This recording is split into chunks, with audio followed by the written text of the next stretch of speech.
দিয়ে দেবো ঝোলের উপরে রসগোল্লা।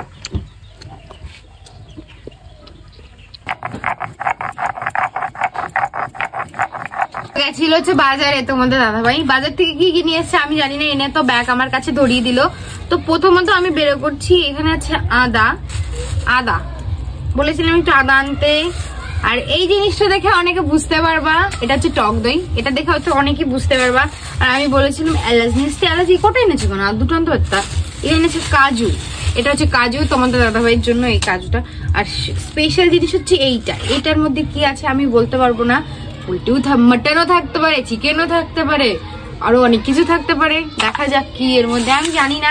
আমাকে বললো যে ববিতা বাজারে যাবো, কিছু আনা লাগবে নাকি বলো, শুধু আমি বলেছি শুধু একটু আদা নিয়ে আসতে আর কিছু না। বাবা এটা কি অন্য কিছু, এ তো মাটন এনেছো কেন? গন্ধ কই, হেবি সুন্দর কিন্তু, সুন্দর একদম পুরো ফ্রেশ কাটা। এই দেখো সবাই দেখে নিও, এই জিনিসটা দেবেই। কেন এনেছো এতক্ষণ? ঠিক এতেই তো মনে হয় সব চলে গেছে।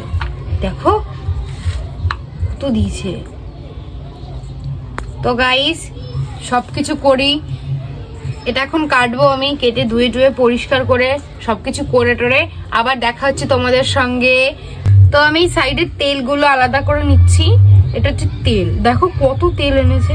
তোমাদের দাদা ভাই একটু বোকা, দেবেই ও মাংস দিলে তেল দেবেই, যেহেতু তোমাদের দাদা ভাই তেল জিনিসটা একটু ভালোবাসে তার জন্য তেল নিচ্ছে। এবার আমি মাংসের পিসগুলো একদমই ছোট ছোট করে নেব, তাহলে ভালো হয় ছোট ছোট। এই দেখো তেলগুলো ঠানাস করছে, এই দেখো এইটুকু।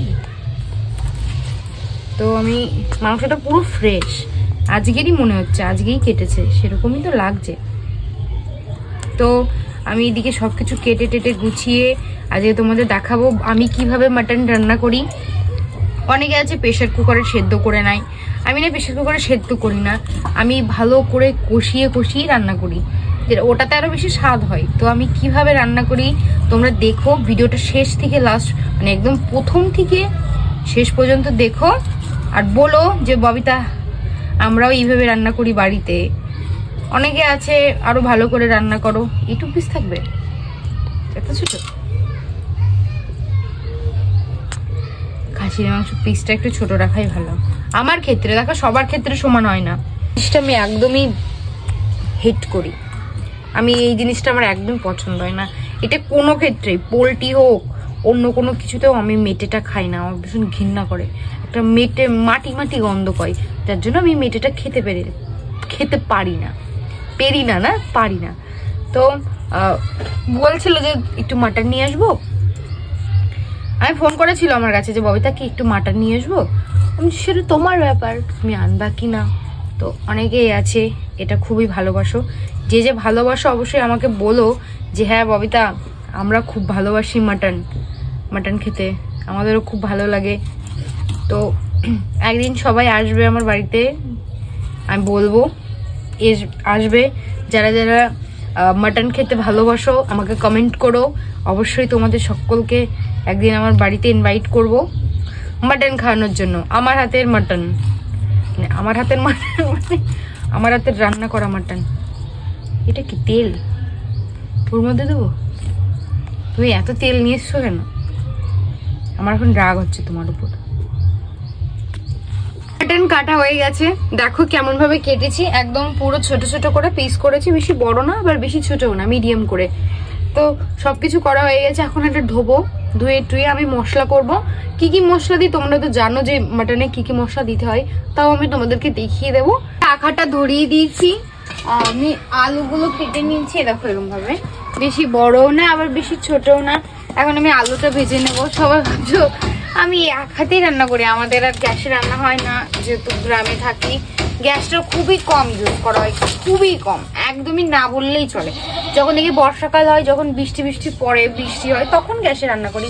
আর এমনি অল টাইম আমাদের আখাই, 2 বার হোক 3 বার হোক 4 বার হোক আখাই তো আখাই, উনুন তো উনুন, মাটির উনুন তো মাটির উনুন।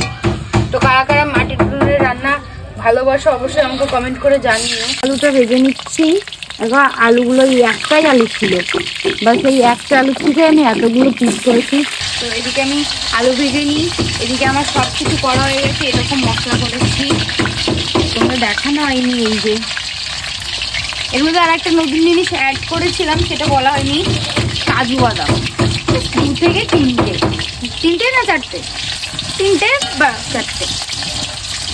তোমরা দাদাগুলো একটু দাও দেখি কেমন হয়। আর একটা সবচাইতে আকর্ষণীয় জিনিস হচ্ছে এটা কি জানো সবাই? এটা হচ্ছে পেঁপো। এটা আমি চিকেনে দেবো, মানে মাটনে দেবো, যাতে মাটনটা নরম মানে গলে যায়। এখন দিয়ে দেবো লবণ, বেশি না, সামান্য একটু, আলুটা তাতে গলার জন্য। আলুটা দেখো ভাজা হয়ে গেছে, দেখো কি সুন্দর একটা কালার চলে এসছে। তো আমি দিয়ে দেবো সামান্য একটু হলুদ, মানে যেমন তেমন, এই যে তেলের উপরে দিয়ে দেবো। তো এদিকে আমার আলুটা ভাজা হয়ে গেছে, আমি আলুটা নামিয়ে নিচ্ছি। দেখো কি সুন্দর একটা কালার এসছে, একদম পুরো। তোমাদের দাদাভাই তো এইখান থেকে তোমাদের দাদাভাই একটা আলু নিয়ে খেয়ে ফেলবে। এখানে এই যে পনিরের মতন পিস হয়েছে, দেখো এই আলুটা পুরো পনির পনির লাগছে, মনে হচ্ছে পনির। তো এইবারটা হচ্ছে মেন জিনিস, এইবারটা দেবো হচ্ছে আমি জিরে দিয়ে ছেড়ে দিলাম।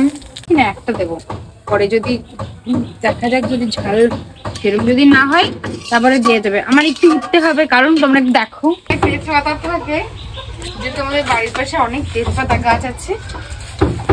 দিয়ে দেবো 2টো ছিঁড়ে, মাঝখান থেকে ছিঁড়ে তেজপাতা দিয়ে দিলাম 2টো।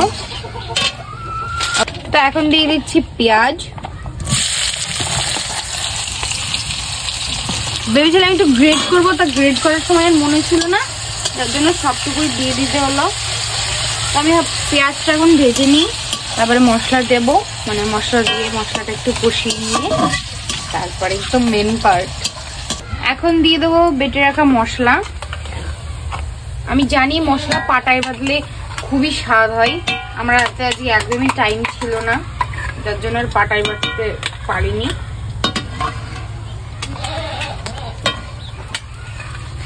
তোমরা যে পরিমাণ মশলা খাও যে পরিমাণ লঙ্কা খাও সেই পরিমাণ লঙ্কা দেবে। দেখো সবাই তো সমান লঙ্কা খায় না, আর সবার সমান টেস্টও হয় না।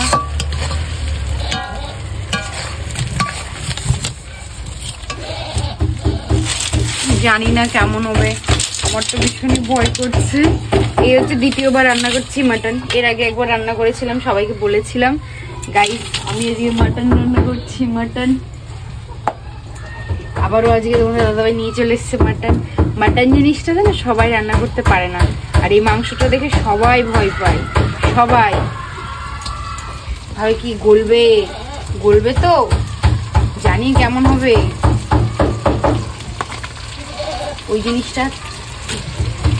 এই জিনিসটাতেই সবাই বেশি একটু ভয় পায়। তাছাড়াও আদার্স অন্য কিছু রান্না করতে দাও, আমি রান্না করে দেবো। একমাত্র এই একটা জিনিস ভীষণ ভয়। একটু মশলা কষানোর সময় অল্প একটু জল দিয়ে নেবো। কে দাও বা কে না দাও আমাকে অবশ্যই জানিও, যে হ্যাঁ আমরাও দিই। মশলা কষানোর সময় অল্প জল দিই। তারপর দিয়ে দেবো পরিমাণ মতন হলুদ, এতটা দিয়ে দেবো। পরিমাণ মতন লবণ, কারণ আমি আজকে মাংস ম্যারিনেট করিনি। একটু হালকা একটু নাড়িয়ে দিয়ে দেবো হচ্ছে মেইন যে জিনিসটা দরকার সবচাইতে, যেটাতে যেহেতু মাটনে একটু দুধের গন্ধ আছে সেটা কাটবে।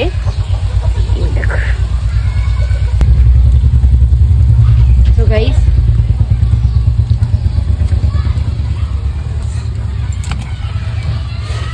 দাদাভাই সবচাইতে ফেভারিট জিনিস দিয়ে দিলাম,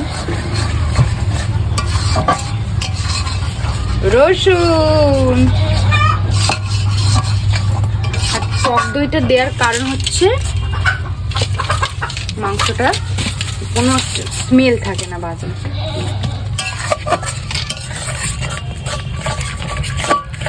এই দেখো কি সুন্দর একটা কালার এসছে। যেহেতু আমার মশলাটা কষানো হয়ে গেছে, আমি জালটা একটু কম দিয়েছিলাম যার জন্য পুড়ে না যায়। এখনই জাল দেবো, এখন একটু ভালোই জাল হবে, তেল ছাড়বে। আর মশলাটা কষানো হয়ে গেছে, এবার আমি দিয়ে দেবো হচ্ছে মাটন।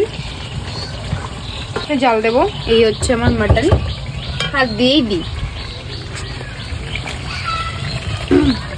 তো দেখো সবাই অনেকে বলবা যে এত মশলা কেন, যেহেতু মাটনে একটু মশলা লাগে।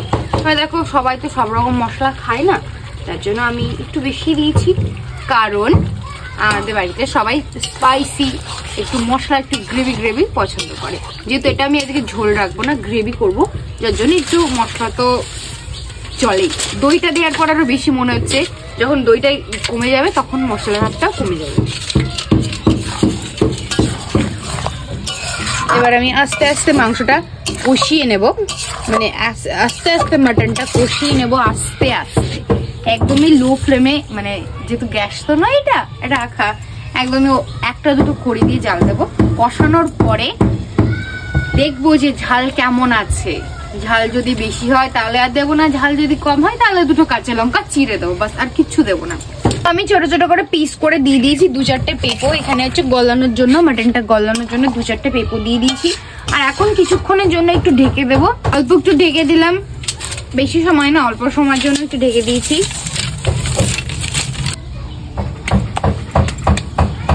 মাংস ইয়ে করার পরে হাতে একটা বাজে স্মেল বলে, সেটা না কোনোভাবেই যায় না জানো। এখন তুলে নিচ্ছি।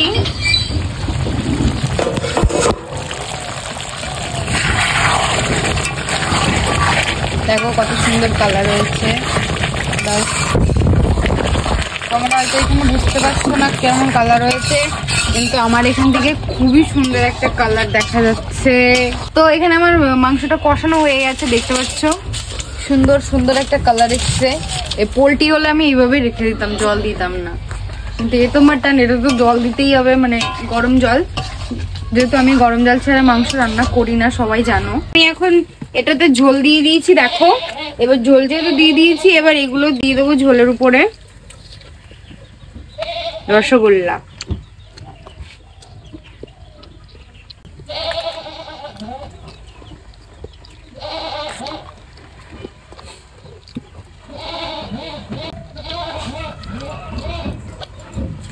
এই দেখো, এইবারটা একটু জাল দিতে হবে আমার। নিয়েছি 3টে এলাচ আর নিয়েছি এর ডাল। আমি লবঙ্গ দেবো না, কারণ লবঙ্গ দিলে না তোমাদের দাদাভাই এখানটা জলে, যার জন্য লবঙ্গ দেবো না। আমাকে জগটা একটু দেবে, ব্যাস। তো আমি গরম মশলাটা বেটে নিই।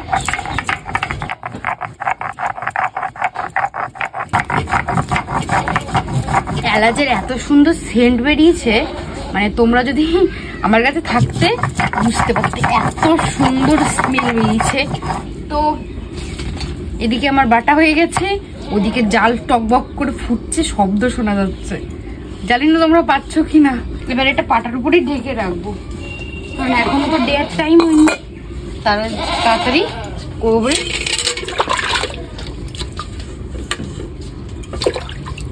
এখন আমি এর ঢাকনাটা তুলে দিচ্ছি।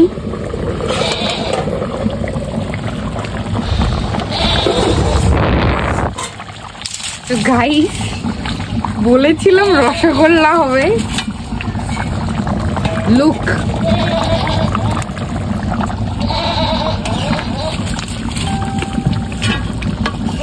ঝোলটা একটু বেশি বেশি রেখেছি, কারণ আমাদের বাড়ির সবাই একটু ঝোল খেতে পছন্দ করে, যার জন্য একটু ঝোলটা একটু বেশি বেশি আছে। এত ঝোল রাখবো না। অবশ্যই আমার রান্নাটা যদি তোমাদের সকলের ভালো লেগে থাকে, অবশ্যই আমার রান্নাটিকে শেয়ার করে আরো লোককে দেখার সুযোগ করে দিও। আর কেমন লেগেছে আমাকে অবশ্যই জানিও সবাই, ঠিক আছে?